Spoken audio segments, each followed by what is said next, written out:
Thank you. Yeah, thanks a lot for the opportunity. It's great to be here. Thanks for those that stayed and that didn't leave the room. I just want to give you a little bit of an insight into a fast-growing, emerging market digital company. Let me first of all introduce myself. My name is Ralf Wenzel. I'm one of the founders of foodpanda. So what is foodpanda? Foodpanda is a company that was started 3 years ago, and it's a company that is focused on food delivery, on online food delivery. So what we have created is a marketplace, it's a website, it's a mobile application that allows for the discovery of different food options, that has like digital menus on the app, that allows people to search for menu options for dishes, and that allow people also to place orders for getting the food delivered or for the food being taken away from the restaurants. We have launched the business about 3 years ago. We are now in more than 30 countries across the globe, and we focus predominantly on the emerging markets, from Asia to Africa to the Middle East, to Eastern Europe, Russia, India, and a variety of other countries.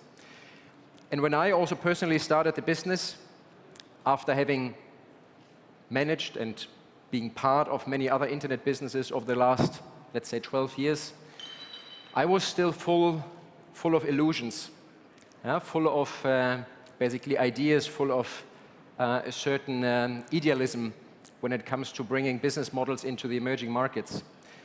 So one of the idealistic thinking that I had was, first of all, I thought it's gonna be relatively easy. I expected business in the emerging markets in India and Indonesia and Russia to be slightly more complicated, slightly more complex, but I thought it will be similar because internet is everywhere, people are everywhere, restaurants are everywhere, people that are eating are everywhere.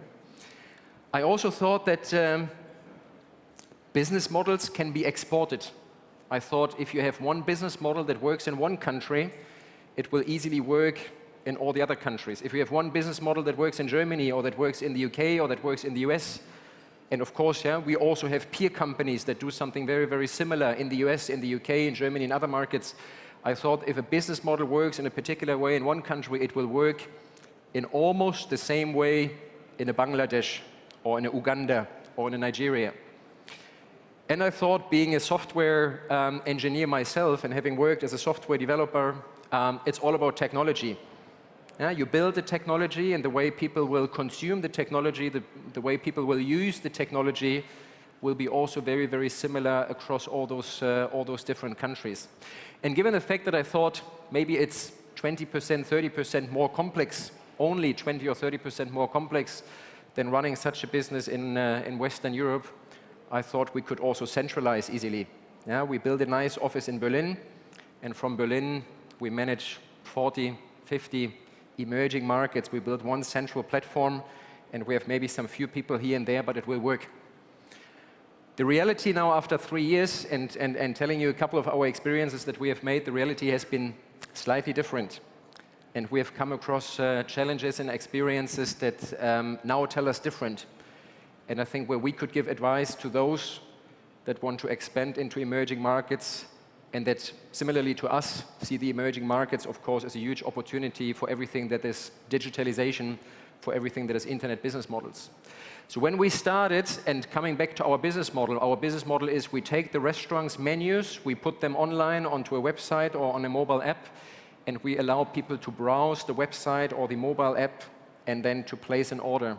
So the first thing that, of course, we built, and that's always the first thing that internet companies used to build, is a website. The first thing that we built was a website. I thought, let's build a website. And we put the restaurant menus onto the website. So we had people going to the restaurants, collecting the menus. We were writing down the menus. We were digitalizing the menus. We were putting the menus onto the website. And once you have a website, the first thing that you are doing is you start search engine marketing. You go to Google and other search engines, and you start search engine marketing to test out how it works. So we did.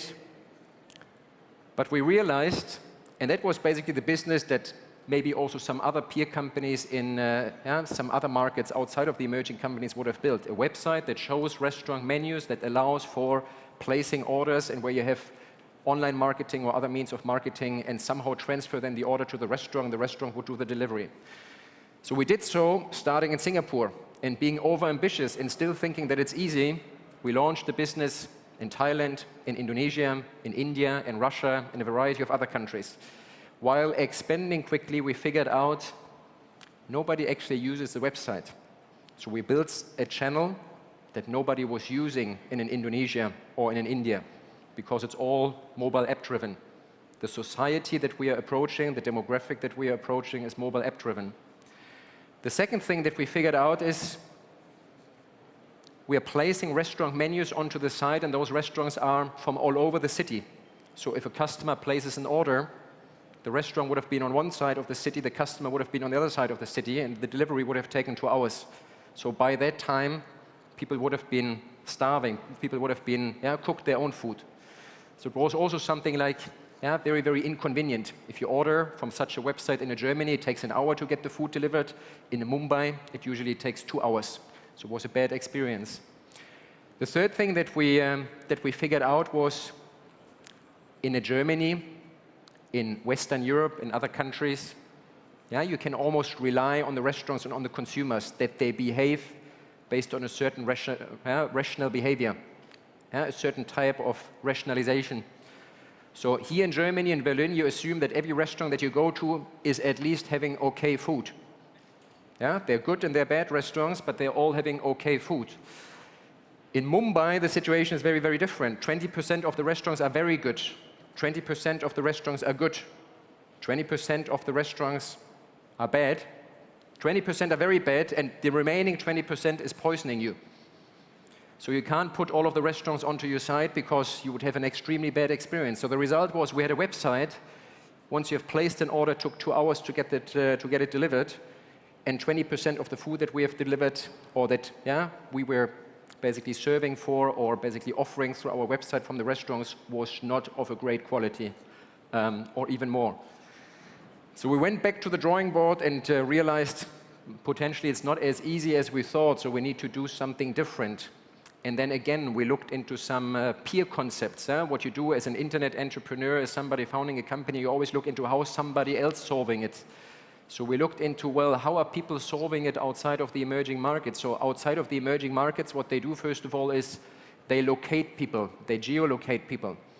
How do they geolocate people? They geolocate people based on a postal code system. A postal code system would then only show those restaurants of your respective area that would deliver in that respective area, and that would mean the delivery times are not 2 hours, but probably only like 1 hour, or half an hour, or 45 minutes, or 1.5 hours. So we said, okay, we need to geolocate. We then started to look into, well, let's find a postal code system in Indonesia. There is no postal code system in Indonesia. Indonesia doesn't have a postal code system. Indonesia doesn't even have a proper address definition. If you ask somebody in Indonesia on the street where he lives, he would tell you and give you certain associations. He would tell you that he's living behind a green shopping center that is close to a very famous mosque. So they tell you, like, they give you a description of 5 different sentences in terms of where they live. So try to bring that online. Try to bring that behavior online and try to find a way to digitalize the way they are associating their place of living.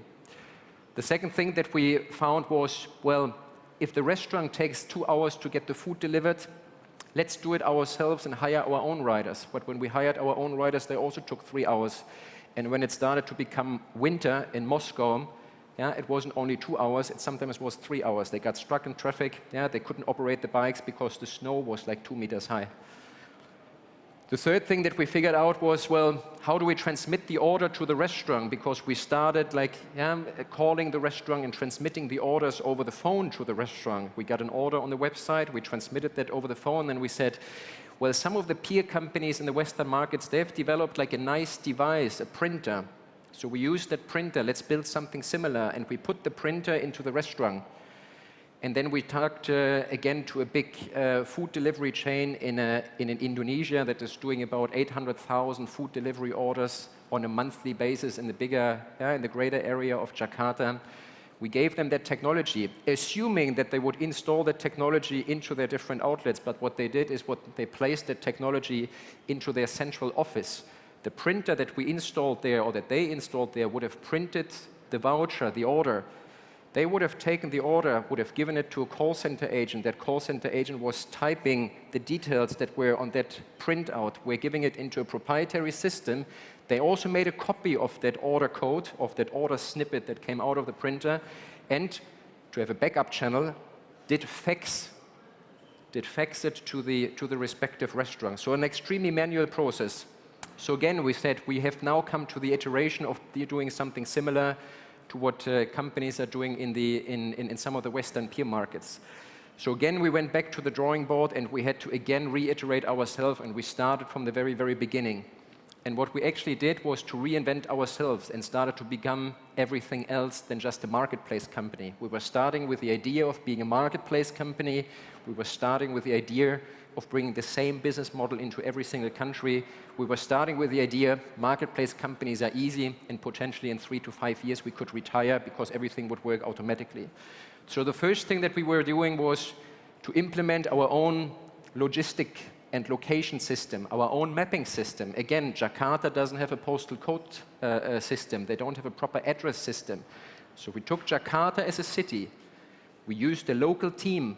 We were also more and more relying on local teams instead of like the centralized team. And we broke down Jakarta into different demographic areas, analyzing where do people live, where do they order food from.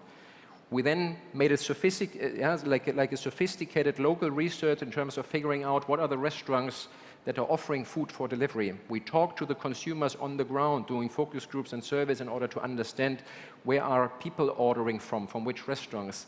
And based on that research, we then started to define our own areas. We were starting to define a neighborhood system for Jakarta. We were drawing polygons ourselves, a couple of 100 polygons, dividing the city of Jakarta and giving every of these polygons a name and a number. So we kind of reintroduced the postal code system to Jakarta, and so we did in many, many other cities of the world. In some cities of the world, those polygons and those delivery areas have been radiuses. In other cities of the world, like Moscow, they're being attached to the metro system, because that's also how people associate themselves in terms of where they live, where they move around, where they would order food. The second thing that we have been doing is, apart from now inventing our own mapping technology, a proprietary mapping technology that works different in every single city that we are in, is to launch and implement our own logistics system. We tried to hire our own riders. We were trying to take care of the delivery in a variety of different cities, but we were not doing it better than the restaurants.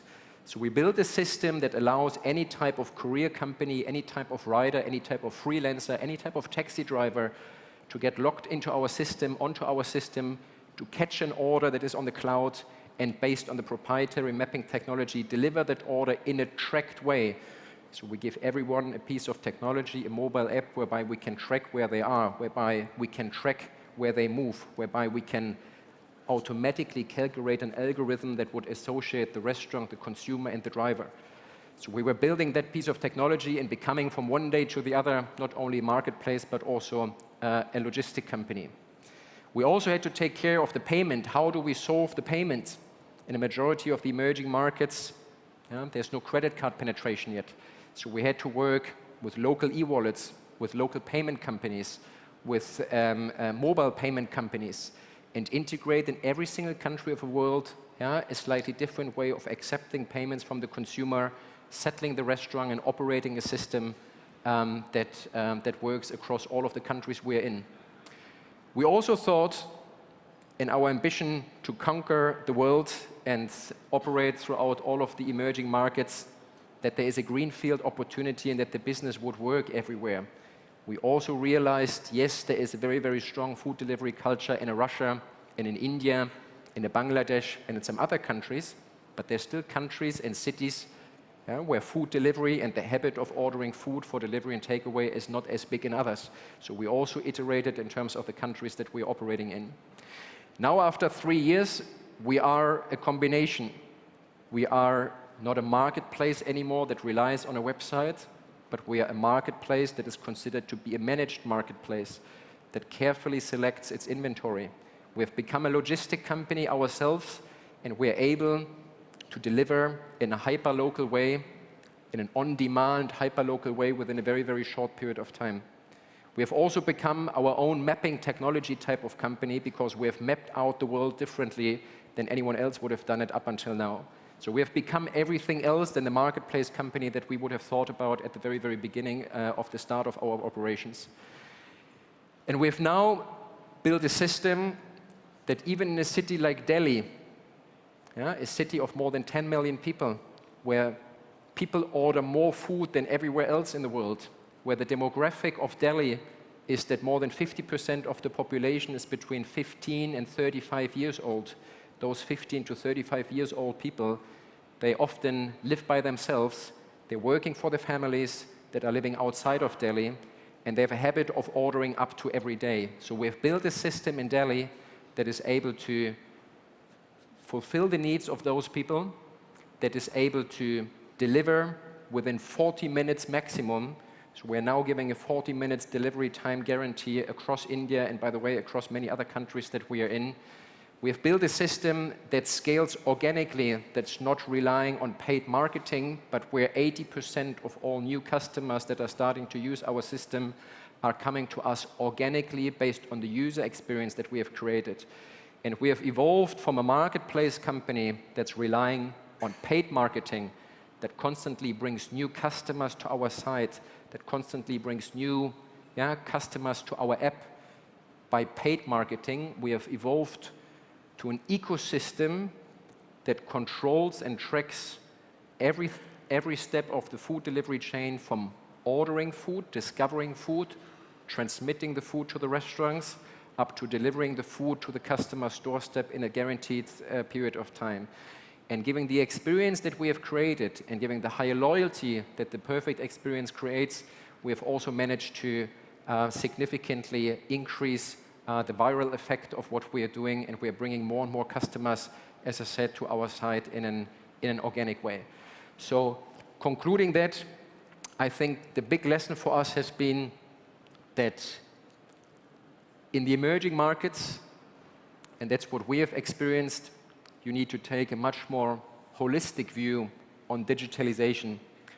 You need to take a view whereby it's not sufficient to build technology, it's not sufficient to build a website, it's not sufficient to build a mobile app and rely on a business model that works in other countries. But especially in the emerging markets, you need to cater and solve all the connected parts that make you successful as an internet company, as a digital company. You need to solve for the delivery yourself. You need to solve the supply yourself. You need to be much more selective in terms of where do you work, who do you work with, which customers do you work with, which suppliers do you work with.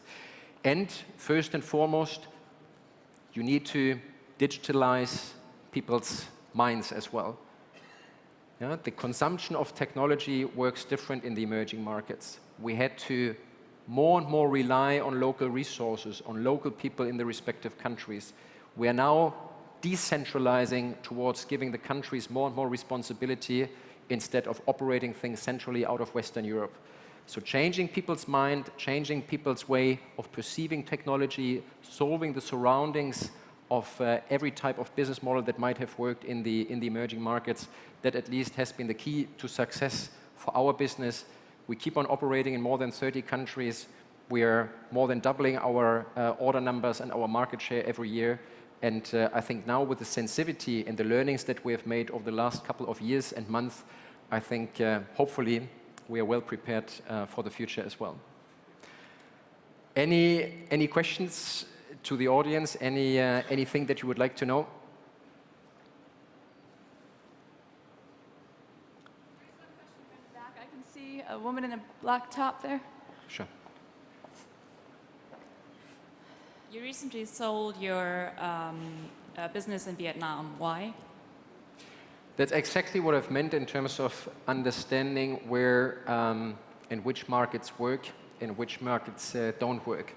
Vietnam has been one of our earlier markets. It was maybe after Singapore, Thailand, and Indonesia, one of the markets that we have started to operate it in first.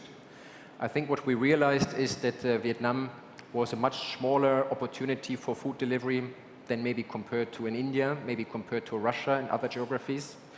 And I think it's still a market that is very, very early in terms of internet development, in terms of digitalization, and especially in terms of digitalization of people's mindset. So it will come, but it will take a significantly longer amount of time. So we focused on other markets. We decided to focus on other markets and divest from the Vietnamese market. Maybe one more really quickly. That's you in the red tie. Did you hear from Zuckerberg this morning? One of his predictions was not only that Apple's going to buy Tesla, but also that the boom in food delivery is over. I think the boom in food delivery is just about to start. If you talk to a food delivery chain in Jakarta, it's one of the biggest food delivery chains in the world, and they do 800,000 food deliveries in the greater area of Jakarta. They're all being done manually. They're all being processed manually. If you speak to one of the biggest sushi chains in Moscow, and they do 500,000 food deliveries per month in Moscow.